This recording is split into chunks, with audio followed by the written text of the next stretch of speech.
बिस्मिल्लाहिर्रहमानिर्रहीम। लाखों करोड़ों दुरूदो सलाम मोहम्मद मुस्तफ़ा सल्लल्लाहु अलैहि वसल्लम और आले मोहम्मद पर। मैं हूं उमर दराज गोंदल। चूंकि आज समात उस वक्त चल रही थी जब पहली वीडियो की थी, समात इख्तिताम पजीर हो गई है और जस्टिस मंसूर बिल्कुल भी नहीं रुक रहे, ना इस मामले को वो टाल रहे हैं, ना इसको डिले में डाल रहे हैं।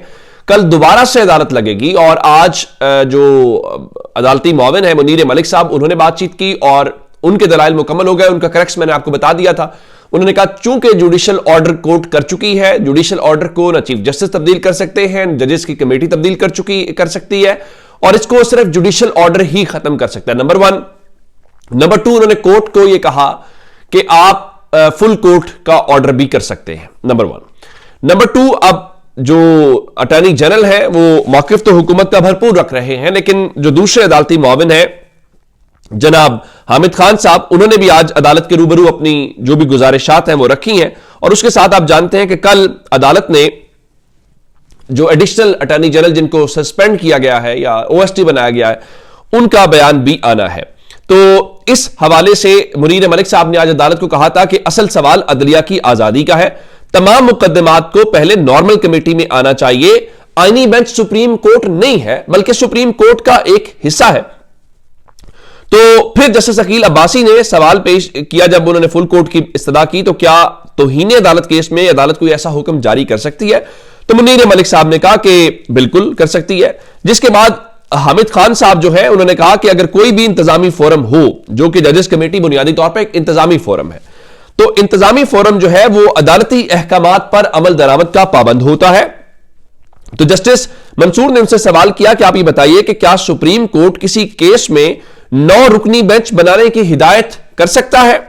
तो हामिद खान साहब ने कहा कि बिल्कुल, अदालत 9 रुकनी बेंच बनाने का हुक्म दे तो अमल करना होगा। यानी अब एक रास्ता यह भी है कि सुप्रीम कोर्ट में 9 रुकनी बेंच बना दिया जाए, तमाम जजेस से जायद, और आईनी बेंच तो 7 रुकनी है या 8 रुकनी है, तो वो तो उस हवाले से नहीं, तो यह भी एक नया रास्ता है।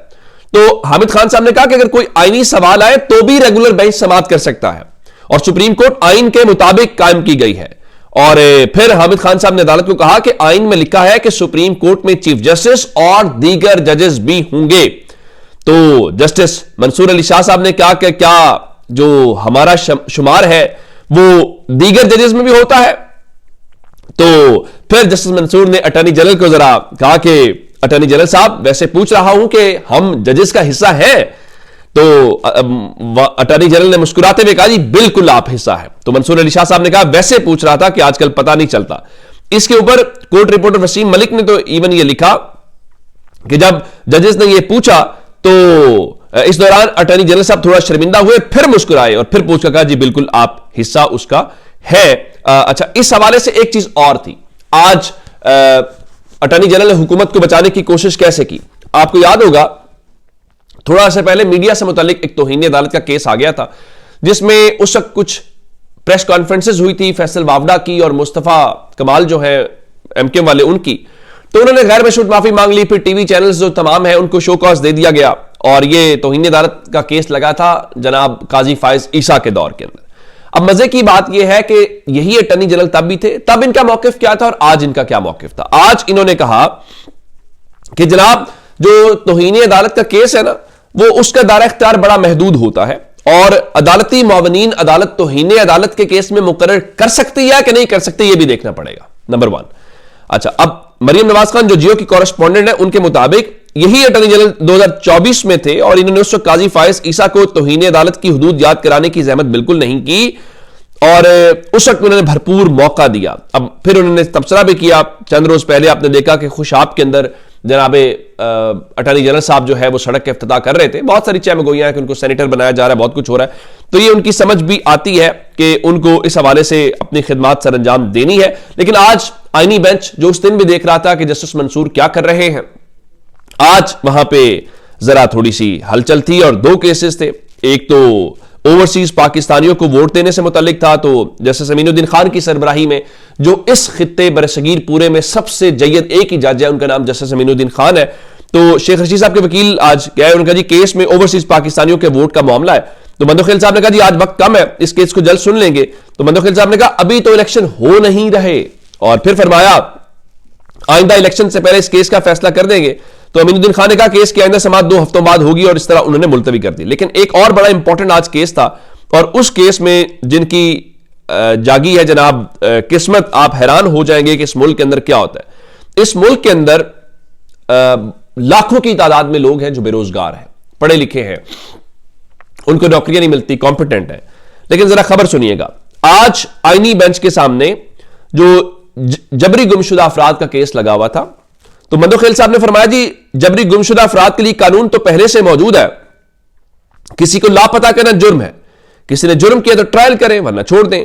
लापता अफराद का मामला अगर मसला हल करना होता तो अब तक हो चुका होता। लेकिन इस सिलसिले में अटॉर्नी जनरल ने आज आईनी बेंच को बताया कि जी हुकूमत ना कानून साजी कर रही है और लापता अफराद के ऊपर हम एक ट्राइब्यूनल बनाना चाहते हैं और कानून साजी के लिए जो काबीना की कमेटी है वो काम कर रही है। अच्छा, इस दौरान एक और काम किया गया है और आईनी बेंच को यह आगाह किया गया है कि जो जस्टिस रिटायर्ड जावेद इकबाल थे, जो नैब के चेयरमैन भी रहे, वो जबरी गुमशुदा अफराद इंक्वायरी कमीशन के सरबराह थे, तो जी उनको हटा दिया गया है और उनकी जगह पे सुप्रीम कोर्ट के एक साबिक जज हैं जस्टिस रिटायर्ड फकीर मोहम्मद खोखर, उनको कमीशन का सरबराह मुकर्रर कर दिया गया है। अब जनाबे फकीर मोहम्मद खोखर जो हैं उनकी उम्र कोई गालिबन 80-85 साल उनकी इस वक्त उम्र होने वाली होगी, जो मुख्तलिफ दावे सोशल मीडिया पर फवाद चेशा भी यही कह रहे थे। तो अब आप हैरान होंगे कि ये जो लापता अफराद के नए सरबराह हैं, कमीशन के सरबराह फकीर खोखर साहब, वो इस वक्त लाहौर के जो सर्विसेज अस्पताल है जेल रोड के ऊपर, वहां पर जेर इलाज है।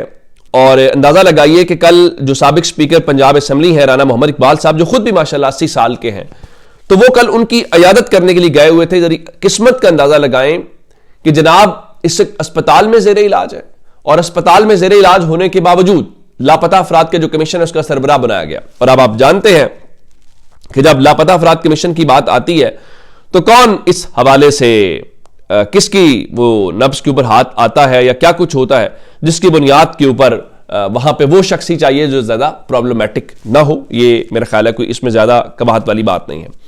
अच्छा, अब एक खबर कल मैंने आपको दी थी और मैंने बताया था कि नैब ने एक एलामिया जारी किया है और नैब ने एलामिया जारी करके ये कहा है कि जनाब वो ना मलिक रियाज का जो प्रोजेक्ट है दुबई वाला, उसमें सरमायाकारी ना कीजिए। अगर आप सरमायाकारी करेंगे तो वो मनी लॉन्ड्रिंग के जुमरे में आएगा।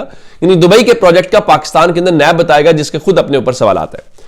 तो फिर मलिक रियाज ने आज बयान जारी किया है और जो बीबीसी ने लिखा, मैं उन्होंने कहा जी गवाही की जिद की वजह से बैरून मुल्क मुंतकिल होना पड़ा, ना तो किसी के खिलाफ गवाही दूंगा और ना ही किसी से ब्लैकमेल होऊंगा। मजीद उन्होंने लिखा है कल भी यही फैसला था, आज भी यही फैसला है, चाहे जितना मर्जी जुल्म करो मलिक रियाज गवाही नहीं देगा। नैब का बेसरोपा बयान ब्लैकमेलिंग का नया मुतालिबा है, जब्त कर रहा हूं, बंद टूट गया तो फिर सबका भरम टूट जाएगा। मत भूलना कि पिछले 30-35 साल के सब राज सबूतों के साथ महफूज है। मैं सिर्फ एक बात कहना चाहता हूं कि हमने पिछले 2 सालों में मुल्क के अंदर ताकत का बेरहमाना इस्तेमाल देखा है। कोई चादर चार दीवारी, कोई अखलाकियात, सब हदें तोड़ दी गई।